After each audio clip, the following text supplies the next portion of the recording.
Halo, selamat malam Bapak Ibu sekalian. Bertemu lagi dengan saya Rahmala Tarisa, mahasiswa S2 Penelitian dan Evaluasi Pendidikan di Universitas Negeri Semarang. Senang sekali bisa bertemu lagi dengan Bapak Ibu sekalian.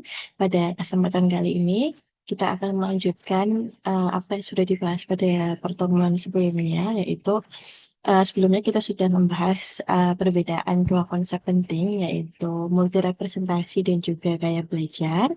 Dan juga kita sudah memetakan ya strategis diferensiasinya untuk penyusunan soal. Kemudian untuk tahap ini, di topik ini kita akan membedah bagaimana langkah-langkah praktis untuk menyusun instrumen tes yang responsif terhadap gaya belajar. Baik, langsung saja kita mulai ke langkah yang pertama, yaitu menentukan tujuan pembelajaran dan indikator yang akan diukur. Pasti ya Bapak Ibu dalam menyusun pembelajaran maupun menentukan menyusun asesmen itu pasti kita uh, berpacu pada tujuan pembelajarannya karena itu adalah hasil akhirnya. Di langkah yang pertama ini Bapak Ibu harus tahu pengetahuan atau pemahaman spesifik apa yang ingin dinilai. Jadi pastikan bahwa instrumen yang disusun itu tetap selaras dengan tujuan pembelajaran dan juga indikator yang akan dicapai seperti itu. Nah, sedangkan kayak belajar di sini itu hanya sebagai sarana untuk siswa itu menunjukkan potensinya, menunjukkan kemampuannya. Jadi bukan menjadi tujuan akhirnya. Seperti itu. Kemudian, langkah yang selanjutnya adalah mengidentifikasi indikator ketercapaian tujuan pembelajaran. Jadi tujuan pembelajaran yang sudah ditentukan itu diuraikan lagi menjadi indikator-indikator yang lebih terukur. Nah, indikator ini yang akan menjadi dasar penyusunan butir soal Bapak Ibu sekalian. Di langkah yang pertama ini, eh, fungsinya adalah memastikan bahwa asesmen itu tetap valid dan juga mampu mengukur apa yang seharusnya diukur sebelum mempertimbangkan variasi-variasi stimulusnya sesuai dengan gaya belajarnya. Baik, kita lanjut ke langkah yang kedua, yaitu mengenali profil dan juga preferensi belajar siswa. Untuk mengenali profil dan preferensi belajar siswa ini, Bapak Ibu bisa melakukan observasi, yaitu dengan memperhatikan bagaimana mereka itu berinteraksi dengan materi, kemudian tugas yang paling mereka nikmati atau kuasai itu yang seperti apa. Selanjutnya adalah survei singkat, di mana Bapak Ibu ini bisa melakukan survei singkat untuk menanyakan preferensi mereka terhadap cara penyajian informasi atau jenis tugas.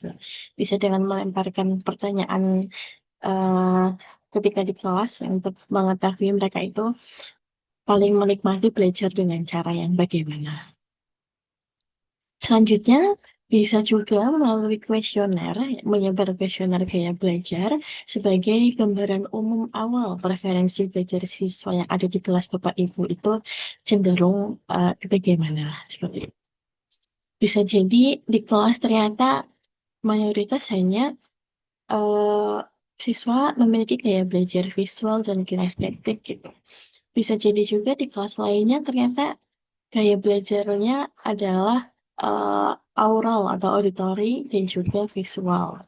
Jadi kan memang perlu ada eh, observasi awal ya untuk mengetahui gambaran umum preferensi belajar siswa di kelas itu seperti apa.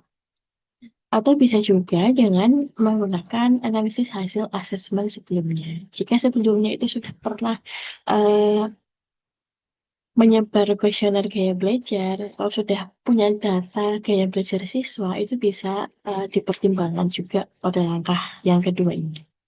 Jadi tujuan dari langkah yang kedua ini itu untuk mendapatkan gambaran umum ya tentang kecenderungan preferensi belajar siswa di kelas untuk menyediakan format diferensiasinya, untuk format diferensiasi pada stimulus soalnya. Nah, kemudian langkah yang ketiga tentunya adalah merancang kisi-kisi dan juga instrumen tes. Kisi-kisinya kurang lebih sama Bapak Ibu seperti yang sudah Bapak Ibu ketahui ya, untuk menyusun instrumen tes itu terdiri dari capaian pembelajaran, tujuan pembelajaran, materi, level kognitif ya dari C1 sampai C6. Kemudian yang membedakan di sini adalah adanya variasi stimul soal untuk masing-masing gaya belajar. Nah, pada langkah yang ini kita memastikan bagaimana indikator yang sama itu dapat ditunjukkan dengan cara yang berbeda. Jadi kita itu menyusun serangkaian instrumen tes dengan format yang berbeda-beda, menyediakan untuk masing-masing gaya belajar, namun tetap mengarah pada indikator yang sama. Seperti itu. Disitulah kunci dari pengembangan instrumen tes yang terintegrasi gaya belajar ini. Nah, jika sudah menyusun kisi-kisi untuk instrumen tes, langkah selanjutnya adalah menentukan rubrik penilaian. Apabila soal yang dikembangkan itu nanti berbentuk pilihan ganda, maka penilaiannya bersifat diktomis ya Bapak Ibu, hanya ada benar atau salah. Jadi poinnya hanya 1 atau 0. Namun apabila soal yang dikembangkan itu berbentuk esai atau uraian, maka perlu menyusun rubrik penilaian berjenjang yang objektif gitu untuk menghindari adanya potensi bias. Dengan adanya rubrik penilaian yang berjenjang, sebagai pendidik, sebagai guru yang menilai tiga siswa itu nanti kita juga jadi punya standar yang tetap gitu ya.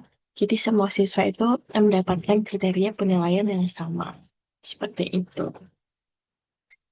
Kurang lebih untuk penyusunan instrumen tes itu tidak jauh beda dengan apa ya yang sudah pernah Bapak Ibu ketahui, cuma tambahan poinnya adalah ada di variasi stimulus soalnya itu tadi ya. Jadi bagaimana indikator yang sama itu dapat ditunjukkan dengan cara yang berbeda. Dengan menyusun serangkaian instrumen tes dengan format yang berbeda-beda untuk masing-masing gaya belajar. Kemudian eh, instrumen-instrumen tes tersebut tetap mengacu pada indikator yang sama. Seperti itu. Jadi untuk setiap indikator itu kenapa disajikan dengan format yang berbeda-beda untuk masing-masing gaya belajar. Kembali lagi ke urgensi awal yaitu untuk eh, menyediakan berbagai pilihan bagi siswa untuk berhasil dalam proses belajarnya dengan preferensi belajarnya mereka itu. Seperti itu. Kurang lebih itu yang dapat saya sampaikan pada langkah-langkah praktis penyusunan instrumen tes yang terintegrasi gaya belajar. Semoga apa yang saya sampaikan bisa menambah wawasan baru Bapak Ibu semua dan menjadi inspirasi untuk meningkatkan kualitas pendidikan. Demikian pemaparan dari saya, kurang lebihnya mohon maaf. Wassalamualaikum warahmatullahi wabarakatuh.